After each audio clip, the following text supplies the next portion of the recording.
Once, in a peaceful village nestled between misty mountains, lived a young archer.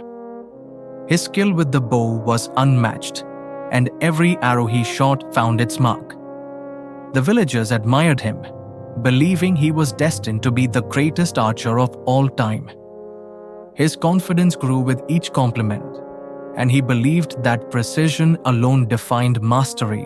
One day, a wise old monk visited the village and observed the young archer's talent. He was impressed, but saw that the boy lacked something deeper.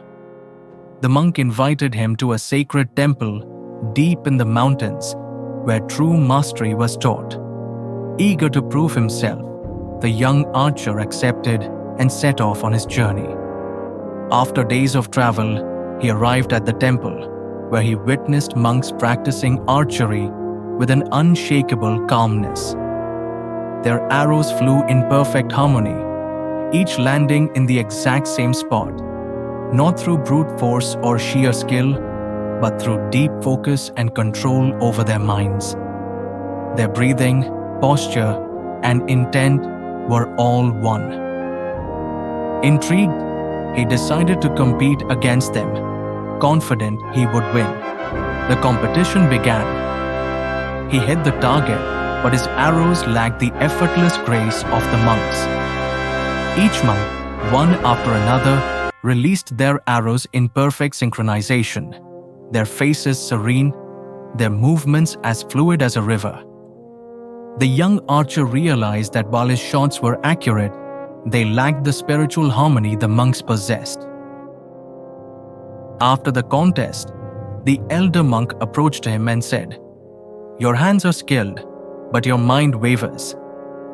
True mastery is not about hitting the target. It is about balance, patience, and unity with the bow." The young archer was humbled. For the first time, he saw beyond competition and recognized the deeper connection between the bow, the arrow, and the archer himself. Determined to learn, he stayed at the temple. He meditated, practiced breathing techniques, and learned to shoot not with force, but with stillness. Days turned into months, and slowly, his shots became smoother, his mind quieter. He no longer aimed to strike the target. Instead, he let the arrow find its way naturally. One evening, as the sun dipped behind the mountains, the elder monk gave him one final test.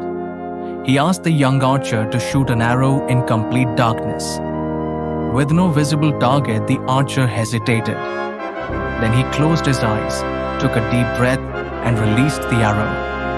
A moment later, the soft sound of the arrow striking wood echoed in the air. The monk smiled and nodded. The young archer had learned the most valuable lesson. True precision comes not from the eyes but from inner clarity. Years later, he returned to his village, not as the boastful young archer who sought recognition, but as a master who had found wisdom. The villagers noticed the change in him. He no longer needed their praise, for he had discovered something greater, the harmony between skill and spirit. Under the golden glow of the setting sun, he began teaching young archers, passing on the lesson he had learned. Perfection is not in the arrow striking the target, but in the archer finding peace within.